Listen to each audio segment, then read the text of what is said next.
সুপ্রিয় শিক্ষার্থী সবাইকে আসসালামু আলাইকুম এবং সবাইকে অনলাইন ক্লাসে স্বাগত। আশা করি আপনারা সবাই ভালো আছেন। আমিও আপনাদের দোয়া এবং আল্লাহর রহমতে ভালো আছি। করোনা মহামারীর কারণে আমাদের ম্যাক্সিমাম ক্লাসগুলি এখন অনলাইনে হচ্ছে। আপনারা নিজের একটু সেফ থাকবেন, তাহলে নিজে সেফ থাকবেন এবং নিজের সমাজ এবং নিজের পরিবারকেও সেফ রাখতে পারবেন।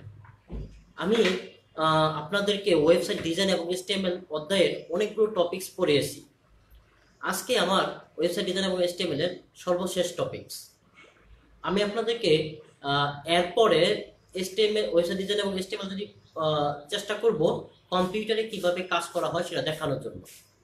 আমি তাহলে আজকে টেবিল ট্যাগ দিয়ে ওয়েবসাইট ডিজাইন এবং HTML শেষ করব।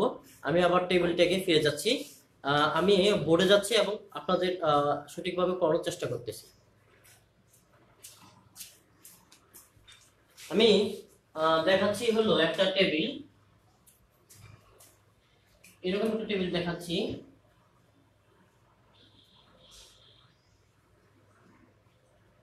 টেবিলে লেখা আছে, সাপোজ এখানে লেখা আছে IELTS। এখানে লেখা আছে বেচ নং, এখানে লেখা আছে টোটাল স্টুডেন্ট বেচ নং, টাইম, ডে, এরকম লেখা আছে। এবং আমি নিচে আরেকটা অপারেশন রাখলাম, এরকম রাখলাম। এখানে IELTS লেখাটা মোটা করে বড় মোটা করে মাঝে আছে, বেসটাও লেখাটা মোটা করে মাঝে আছে, টাইমটাও মোটা করে মাঝে আছে, ডেটাও মোটা করে মাঝে আছে। এরপরে আমি এখানে এরকম তিনটা অপশন লিখলাম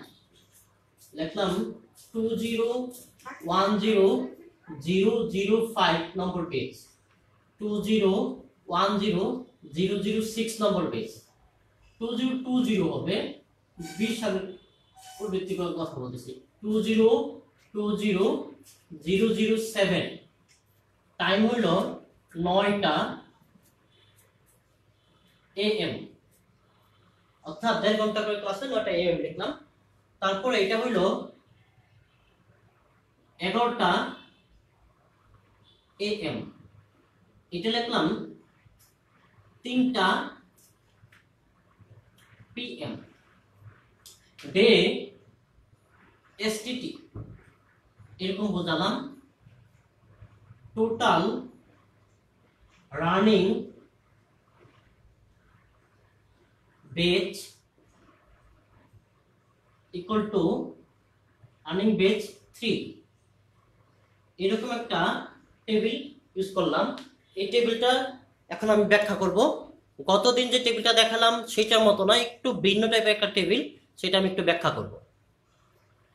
আপনারা ভালোভাবে খেয়াল করে দেখবেন, আমার এখানে যে টেবিলটা আছে, টেবিলটাতে রো আছে কয়টা? 1টা 2টা 3টা 4টা 5টা 6টা রো আছে। এই টেবিলটাতে রো আছে 6টা, টেবিলটাতে রো আছে কয়টা? 6টা। আমার এখানে যে টেবিলটা আছে, টেবিলটাতে রো আছে 6টা, এই টেবিলটাতে রো আছে 6টা।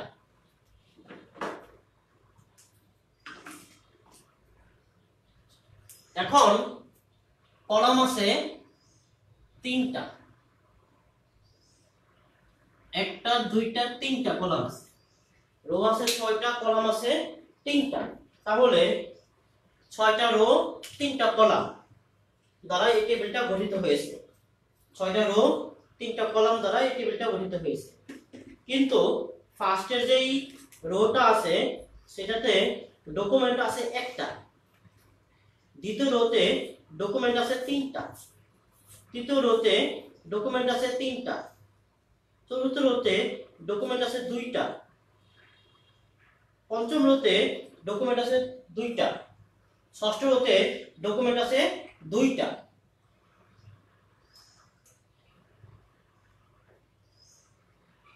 আমি এই কথাগুলো কিভাবে বলতেছি একটু দেখাচ্ছি।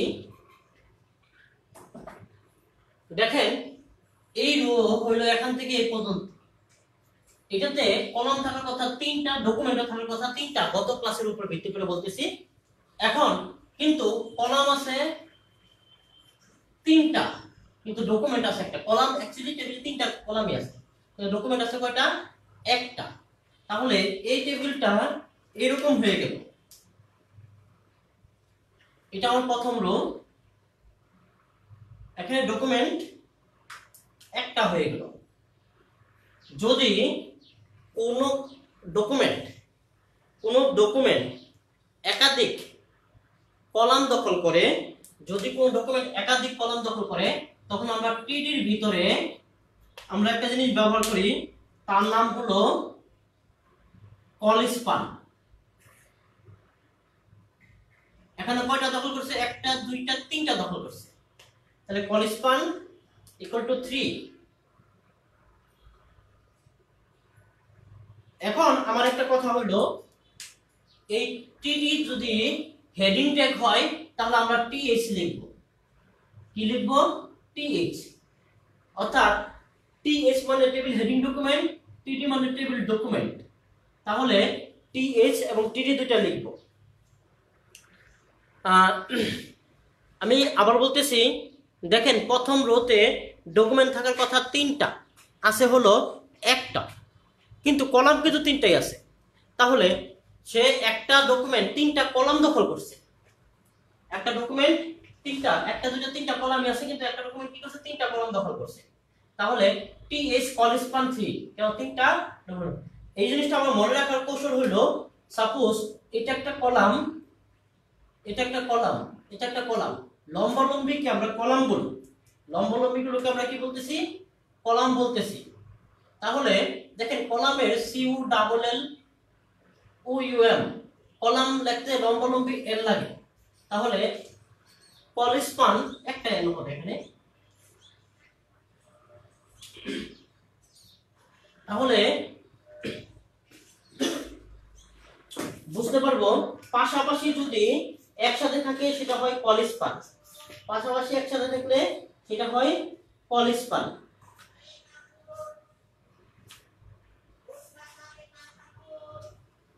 পাশাপাশি যদি একসাথে থাকে সেটাকে বলা হয় কল স্পান।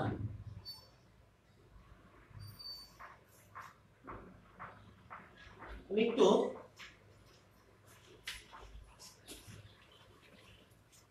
Call span. এখন পরবর্তী রোটা হইল আমার এইটা রো এবং তিনটা ডকুমেন্টই আছে, প্রবলেম নাই। পরবর্তী রো হইল এইটা, পরবর্তী রো হইল আমার এইটা। এখানে এই রোর এখানে একটা ডকুমেন্ট আছে, এখানে একটা ডকুমেন্ট আছে, কিন্তু এই ডকুমেন্টটা নিচে চলে গেছে। অ্যাকচুয়ালি আমরা সবসময় মনে রাখবো, উপরের ডকুমেন্টটা নিচের গুলো দখল করে, নিচের ডকুমেন্ট কখনো উপরে দখল করে না। তাহলে আমার এই রোটা ব্যক্তি এইভাবে উপরের দিকে চলে গেল, তাহলে এই রোটা আমাদেরকে একটু ভিন্নভাবে সে দখল করে ফেলল। অর্থাৎ তাহলে এইটা, কিন্তু এখানে আমার যে জিনিসগুলো ছিল, এটা একটা নিচের রো, এটা একটা নিচের রো, রোগুলো এতটুকু থাকার কথা, কিন্তু আমাকে এইটা নিচে দখল করার কারণে এতটুকু যাইতে পারে না। অর্থাৎ সে কি করছে?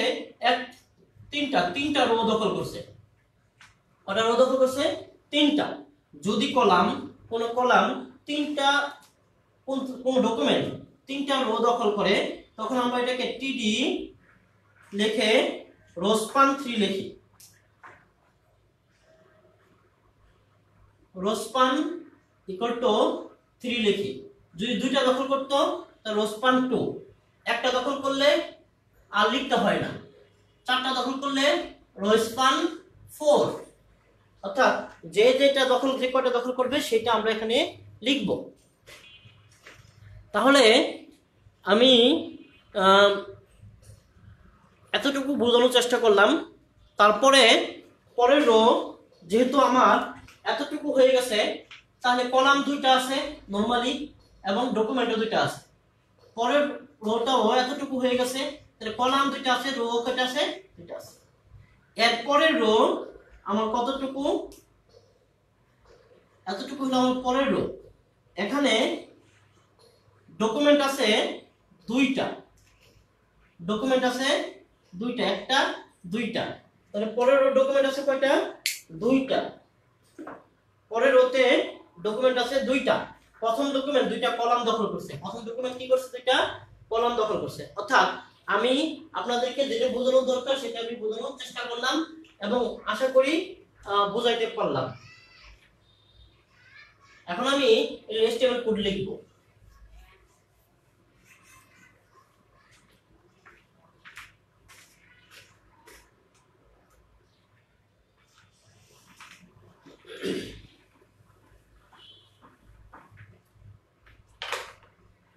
এখন আমি সম্পূর্ণটা হলো আমার বডির ভিতরে আছে, তাহলে HTML দিয়ে শুরু করলাম এবং বডি দিয়ে শুরু করলাম। অর্থাৎ HTML বডি লিখতে হলে আমার HTML লিখতে হবে, এখানে কোনো টাইটেল নাই। তারপরে এটা টেবিল ট্যাগ, এখানে কোনো হেডিং টাইটেল কিছু নাই, টেবিল ট্যাগ আছে। টেবিল ট্যাগে বর্ডার আছে, বর্ডার আমরা সবসময় চেষ্টা করব 1 লিখতে, বর্ডার ইকুয়াল টু 1। টেবিল ট্যাগটা শেষ হলো, টেবিল ট্যাগটা নিচে শেষ হবে। এরপরে হলো টেবিল রো, প্রথম রো টিআর। তাহলে প্রথম রোটা কোনটা? এইটা। প্রথম রোটা কোনটা? এইটা। তাহলে টিআর। প্রথম রোতে ডকুমেন্ট আছে একটা, একটা ডকুমেন্ট আছে। কয়টা ডকুমেন্ট আছে? একটা ডকুমেন্ট আছে এবং তিনটা কলাম দখল করেছে। তাহলে টিএইচ, এটা হেডিং ডকুমেন্ট, যেহেতু লেখাটা মোটা এবং মাঝে আছে। TH colspan equal to 2। তাহলে আমার টিএইচ কলস্পান ইকুয়াল টু কি হইলো? 2 হইল, 3 হইল, সরি ভুল হইবে, এখানে 3 হবে। তিনটা যেহেতু কলাম দখল করছে, কলস্পান 3। এখন আমি লিখলাম IELTS এবং TS কমপ্লিট করলাম। তাহলে আমার এই পোর্শনটা হয়ে গেল, অর্থাৎ তিনটা কলাম যে হইলো সেটা আমি এখানে বুঝাই দিলাম কি দিয়ে? কলস্পান দিয়ে। তাহলে কলস্পান মানে হলো একাধিক, একটা ডকুমেন্ট একাধিক কলাম দখল করলে তখন সেটা হয় কি? কলস্পান। তখন সেটা হয় কি? কলস্পান। তারপরে আমি আসতেছি এইটাতে, এই রোতে। তাহলে পরের রোতে আমি শুরু করলাম। পরের রোতে তিনটা ডকুমেন্ট আছে এবং তিনটা কি? হেডিং ডকুমেন্ট আছে। তো ডকুমেন্টের ধরনটা কি? হেডিং আকারে। তাহলে TH batch long, TH complete, TH time, TH complete, TH day, TH complete. এরপরেরটা হলো আমার এইভাবে, যে এইভাবে আছে কিন্তু এইটা কি করলো? নিচেটা সহকারে নিয়ে নিল, অর্থাৎ নিচেটা সহকারে সে নিয়ে নিছে। তাহলে এটা হলো টিআর। টিআর এর ভিতরে তিনটা টিডি হবে। প্রথম টিডি হলো 2020005 টিডি কমপ্লিট। আমি একটু সহজের জন্য জায়গা কম দেখে এটা এইভাবে লিখতেছি, টিডি 9টা AM টিডি কমপ্লিট। পরে টিডি রো দখল করছে কয়টা? রো দখল করছে সে 1টা 2টা 3টা রো দখল করছে। তাহলে আমি এটাকে বলবো কি, রো স্পান ইকুয়াল টু 3। তাহলে আমি কি কি পাচ্ছি? টি কল স্পান আর কি রো স্পান, এই দুইটা পেয়েছি। তারপরে হলো এসটিটি টিডি কমপ্লিট করলাম, টিআরটা কমপ্লিট করলাম। এরপরে রো হলো এটা নরমালি আছে, এরপরে রো এটা নরমাল আছে। এখানে দুইটা করে কলাম আছে, দুইটা করে ডকুমেন্টও আছে।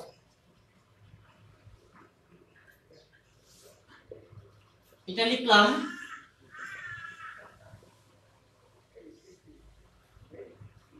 টিডি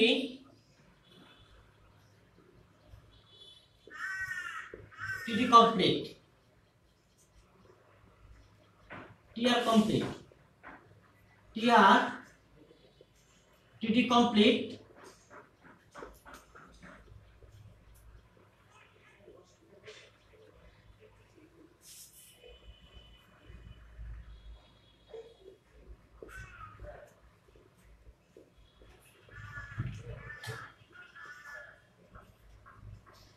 টিআর কমপ্লিট।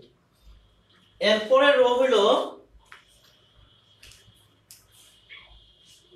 এতটুকু। তাহলে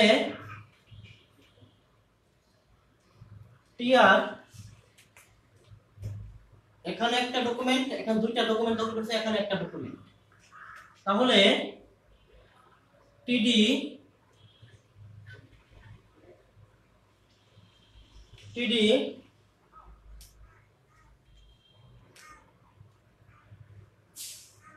কল স্পান equal to 2।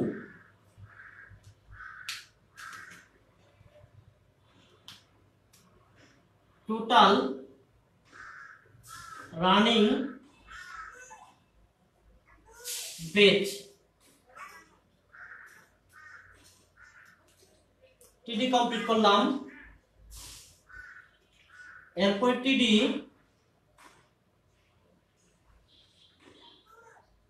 ভিতরে হলো 03।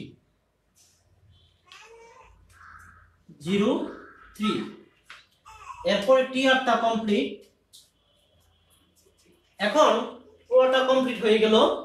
এরপরে আমার এখানে table complete, body complete, HTML complete. তাহলে আমি এই জিনিসটা যদি এখানে লিখি, এই লেখাটা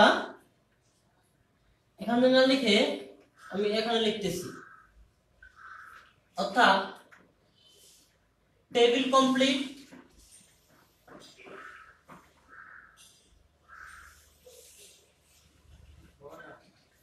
বডি কমপ্লিট, এসটিএমএল কমপ্লিট। তাহলে আমি আপনাদেরকে বোঝানোর চেষ্টা করলাম আমরা সাধারণত কিভাবে এই কাজগুলো করি। আমি আপনাদেরকে বোঝানোর চেষ্টা করলাম আমরা কিভাবে এই টেবিলগুলোর কাজগুলো করি। আমি চেষ্টা করলাম আপনাদেরকে এটা দেখানোর জন্য। সো মেবি আপনারা সহজে বুঝতে পেরেছেন।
এখানে আমি যে কথাগুলো বললাম এর ভিতরে আপনাদের যদি কোনো সমস্যা থাকে সেটা একটু বলতে পারেন, আমি দেখব।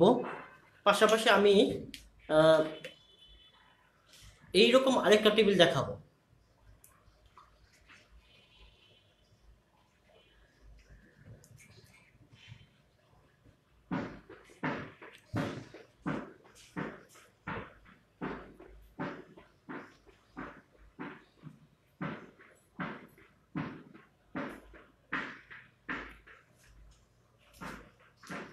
তাহলে আমি এরকম আরেকটা টেবিল দেখানোর চেষ্টা করতেছি এখন।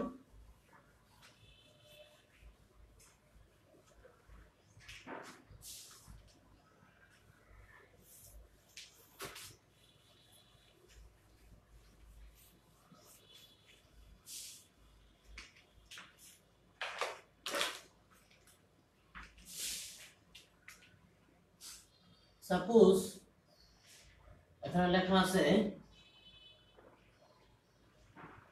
XYZ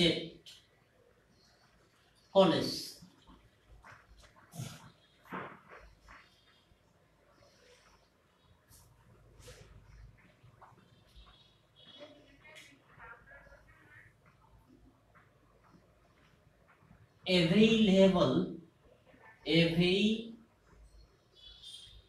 available honors subject,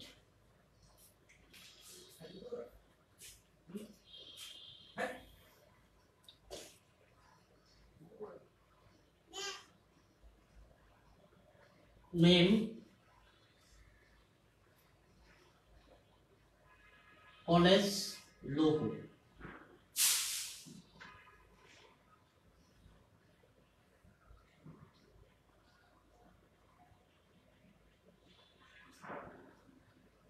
subject name,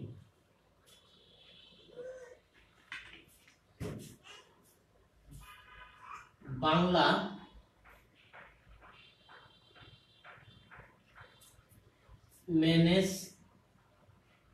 management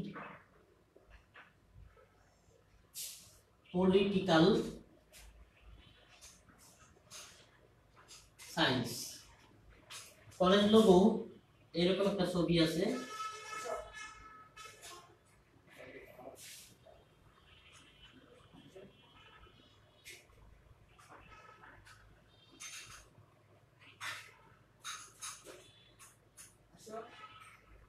এরকম একটা ছবি আছে।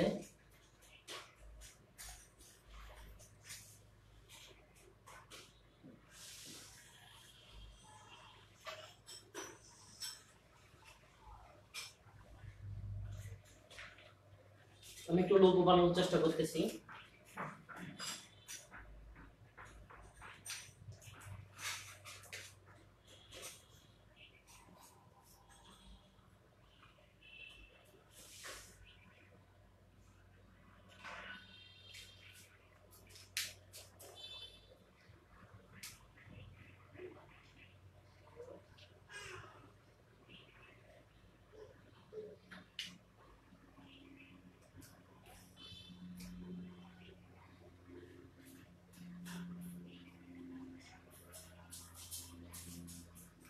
এরকম একটা লোগো আছে, বলছে এটা স্টেপল কোড লিখতে বলেছে। এটা হলো এই ইমেজটার নাম উদ্দীপক বলে দিয়েছে XYZ dash logo dot zip.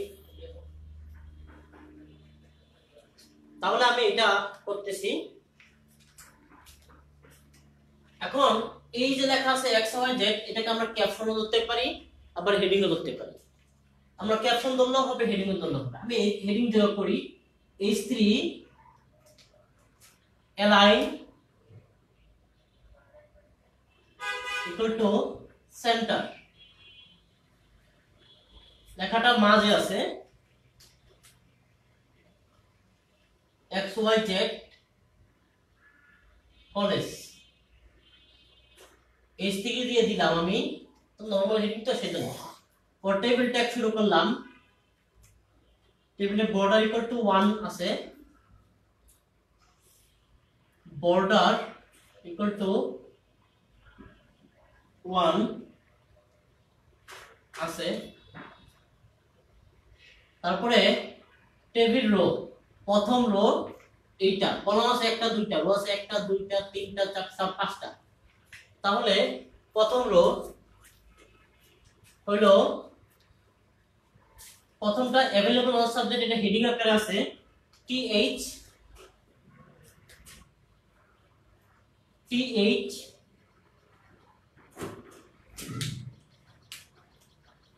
পলিস্পান equal to 2 TH দিলে একটা জিনিস আমি গতদিন বলছি কিনা জানি না, টিএইচ দিলে আমরা তিনটা ট্যাগের কাজ করি। এক টিডি, দুই হলো বোল্ড অর্থাৎ বি, আরেকটা হলো সেন্টার। এই তিনটা ট্যাগের কাজ টিএইচ দ্বারা করা হয়। লেখাটা অটোমেটিক্যালি বোল্ড হবে এবং সেন্টারে চলে যাবে। Available honours subject,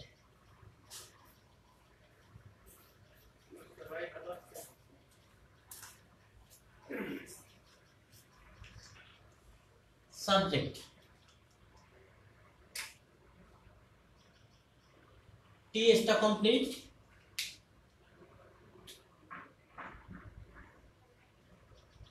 টিআরটা complete.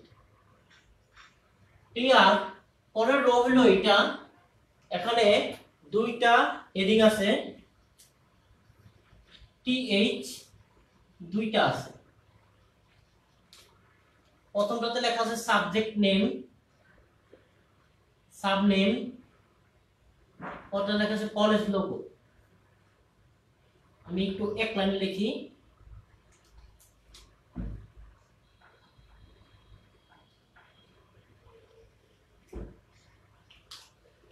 College logo.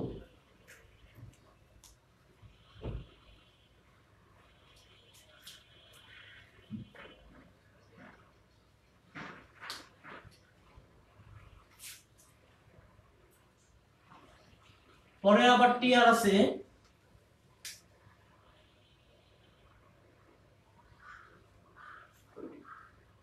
টিআরে টিডি, পরে টিআরটা এটা, টিডি আছে বাংলা, টিডি কমপ্লিট। পরে টিডিটা এটা এটা এটা তিনটা টিডি rho span.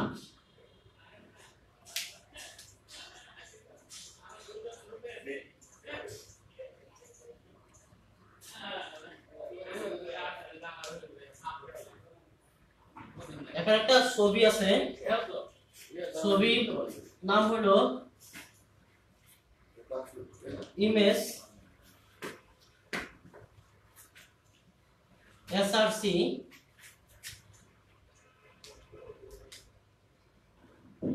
XYZ logo dot gif,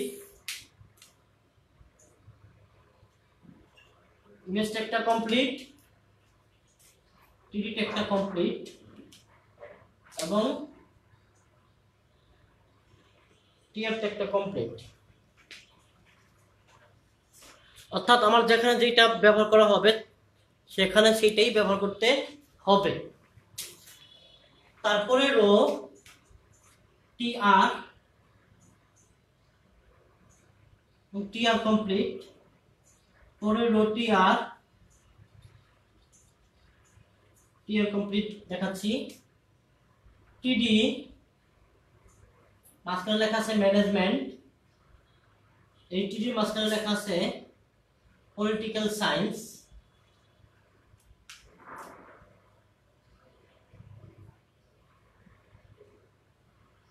management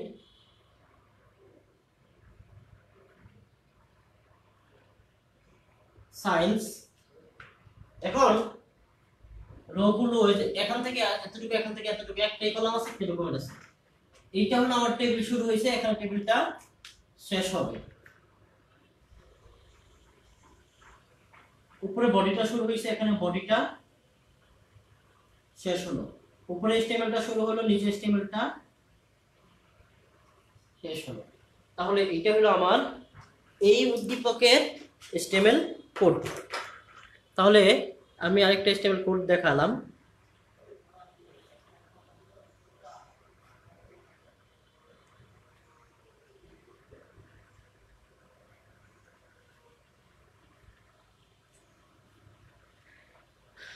আরেকটা HTML কোড দেখালাম। আশা করি দুইটাই আপনারা ভালোভাবে দেখবেন এবং কমপ্লিট করার চেষ্টা করবেন। এরকম উদ্দীপক আপনাদের এইচএসসি পরীক্ষা এবং অর্থাৎ বিভিন্ন এইচএসসি বই যেটা আছে সেটাতে বিভিন্ন সাবজেক্টে আপনাদেরকে দেখানো হবে। এরকম অনেক কিছুই আপনারা পাবেন। এখন কথা হলো এই অধ্যায়ের আরেকটা পয়েন্ট মেবি আমার পড়ানো হয়েছে কিনা জানি না, তারপরে এই পয়েন্টটা আমি দেখাবো। এখন আবার একটু ব্যাখ্যা করার চেষ্টা করবো এই পয়েন্টটা নিয়ে।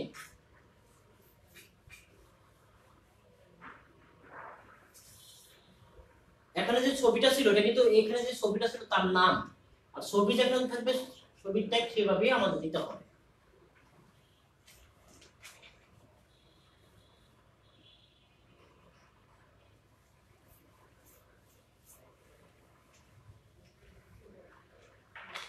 আমার এই চ্যাপ্টারের লাস্ট টপিক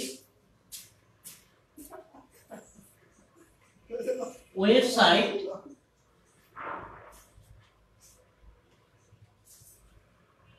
পাবলিশিং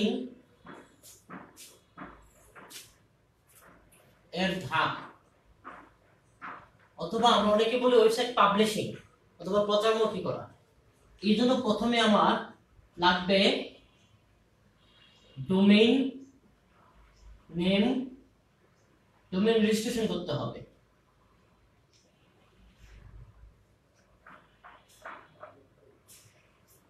দুই হলো ওয়েবসাইট ডিজাইন করতে হবে এবং ডেভেলপমেন্ট করতে হবে।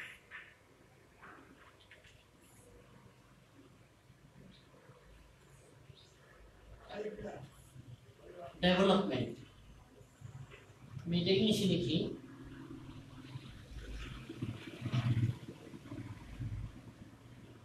এরপরে 3 নম্বর হলো ওয়েবসাইট হোস্টিং করতে হবে।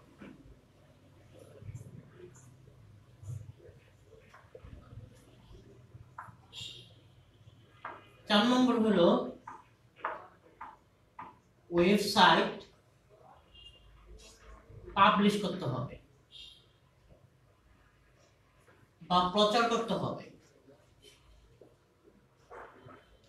এখন রেজিস্ট্রেশন, ডোমেইন রেজিস্ট্রেশন হলো আপনি যে ওয়েবসাইটটা তৈরি করবেন, চিন্তা ভাবনা করেছেন সেই ওয়েবসাইটটা কি রকম হবে সেটা নিয়ে আলোচনা করবেন। আমি একটু আপনাদেরকে বলতেছি, বর্তমানে সবচেয়ে বেশি আমরা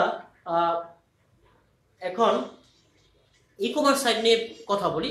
তাহলে মনে করো একটা ই কমার্স সাইট ডেভেলপ করব। তাহলে ই কমার্স সাইট ডেভেলপ করতে হলে আমার একটা নাম, সুন্দর একটা নাম খুঁজে বের করতে হবে। তাহলে আগে আপনার নামটা খুঁজবো। সাপোজ আপনার যদি এটা শুধু মোবাইল সম্পর্কিত হয় তাহলে মনে করেন আপনি এরকম লিখতে পারেন। সাপোজ এরকম সিম্পল একটা নাম আপনারা নিতে পারেন, যেটা দিয়ে যেমন আমি এরকম লিখলাম বাইডেন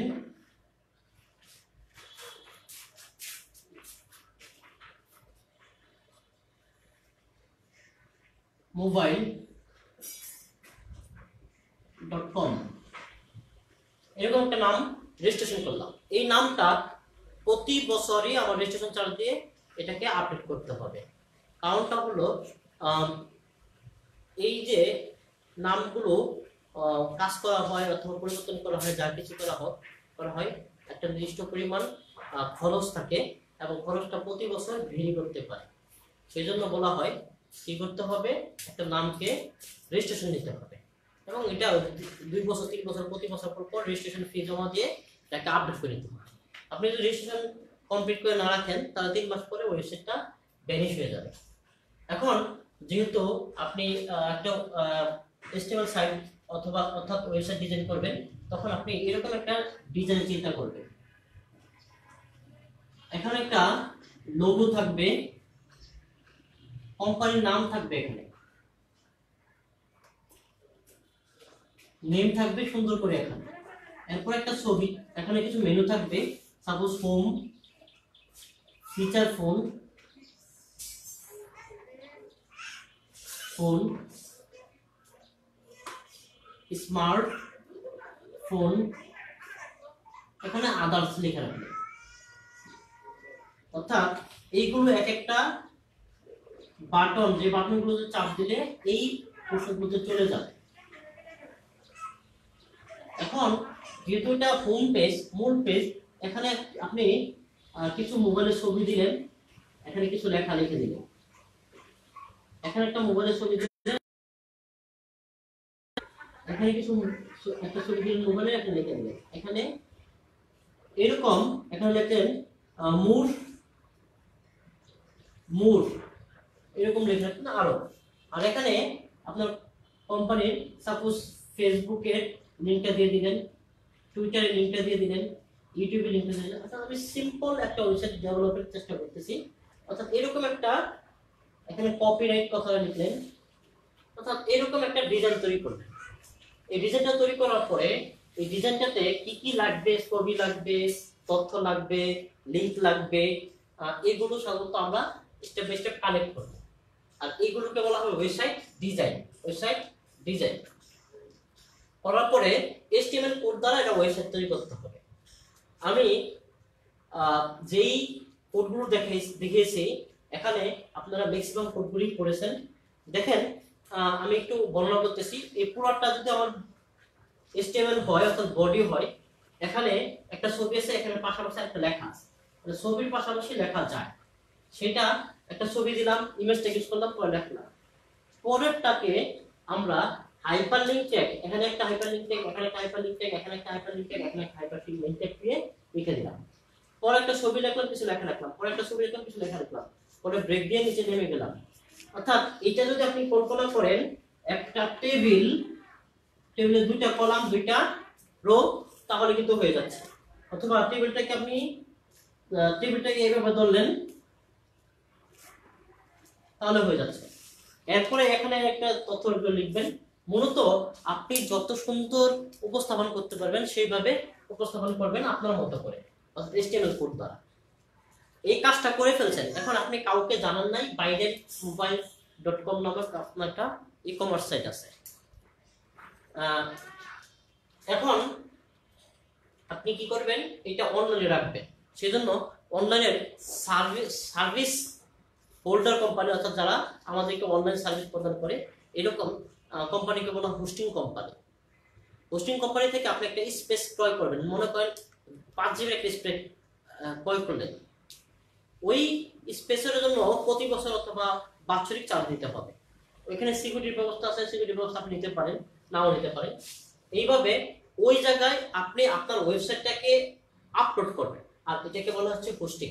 তাহলে অনলাইনে একটা কম্পিউটার অর্থাৎ সার্ভার কম্পিউটারে আপনি একটা স্পেস নেবেন, তাকে বলা হচ্ছে হোস্ট স্পেস। এই হোস্ট স্পেসে যখন ওয়েবসাইটটাকে আপলোড করবেন তখন সেটাকে বলা হচ্ছে হোস্টিং। এখন হোস্টিং করলেন আপনি, এরপরে ধাপে আসতেছি আমি। আপনি কাউকে কখনো বলেন না আপনার একটা ওয়েবসাইট আছে, তাহলে আপনার কেউ ওয়েবসাইটে প্রবেশ করবে না। তাহলে আপনাকে সবাইকে বলতে হবে আমার এরকম একটা ওয়েবসাইট আছে, এখানে এই জিনিসগুলো পাওয়া যায়, আপনারা দেখেন।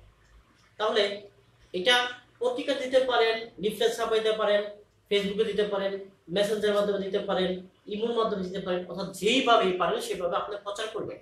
তাহলে প্রচারের মাধ্যম আমরা এখান থেকে পাচ্ছি দুই ধরনের, একটা অনলাইন অর্থাৎ ইন্টারনেট ব্যবহার করে যেটা, আর অফলাইন হলো যেমন টিভিতে বিজ্ঞাপন, পত্রিকা দেওয়া, তারপরে লিফলেট বিলি করা, দেওয়াল লিখন, এগুলো কি অফলাইন প্রচার বা পাবলিশিং।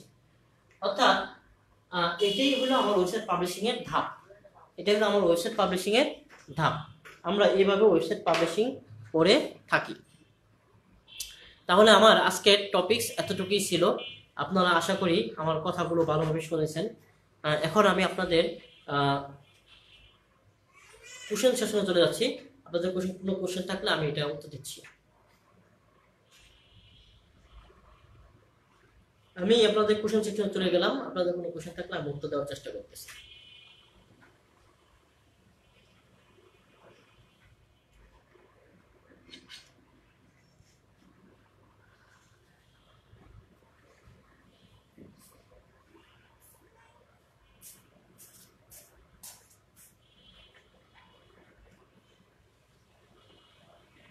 আপনারা কোশ্চেন করতে থাকেন, আমি পাশাপাশি কিছু কথা বলি। আমি এই অধ্যায়ের উপরে অনেকগুলো ক্লাস নিয়েছি। প্রতিটা ভিডিওতে যদি আপনি না বোঝেন অথবা কোনো টপিক অথবা কোনো পয়েন্ট বোঝেন নাই, তখন আপনি আমাকে কমেন্টে জানাবেন, আমি আপনাদেরকে ওই প্রশ্নের উত্তর দিব। আবার আপনার যদি আরও বেশি কোনো প্রয়োজন হয় সেটা আমাকে ইউটিউব কমেন্টে যেতে পারেন, অথবা মোবাইল নম্বরে যোগাযোগ করতে পারেন, অথবা ইমেল অ্যাড্রেসে যোগাযোগ করতে পারেন। আমি আমার সকল ক্লাসগুলো আপনাদের সুবিধার্থে ইউটিউব চ্যানেলে রাখতেছি, পাশাপাশি আপনাদের এই গ্রুপে তো রয়েছি, অর্থাৎ এই গ্রুপ থেকে আপনারা পাবেন। আমি এখনো কোনো কোশ্চেন পাচ্ছি না, তাহলে মেবি আজকে আপনাদের কোনো কোশ্চেন নাই। তারপর আমি একটু চেক করি কেউ কোনো কোশ্চেন করেছেন কিনা। আমি এখানে কোনো কোশ্চেন পাচ্ছি না, অর্থাৎ আপনাদের আজকে 2 মিনিট হয়ে গেছে, কোনো কোশ্চেন নাই। তাহলে আমি আজকের মতো এখানেই আমার ক্লাস সমাপ্ত করলাম। সবার সুস্বাস্থ্য কামনা করে আমি আপনাদের ক্লাসটাই, অনলাইন ক্লাসটা আজকে যত শেষ করলাম, এবং আমার এই 4th অধ্যায়ের ক্লাস আজকে এখান পর্যন্তই। আপনারা ভালো থাকেন, আমার জন্য দোয়া করেন, করোনা মহামারীতে জানি কোনো সমস্যা না পড়ি এবং আপনাদের কোনো সমস্যা না পড়ে সেজন্য দোয়া করি। আল্লাহ হাফেজ, আসসালামু আলাইকুম।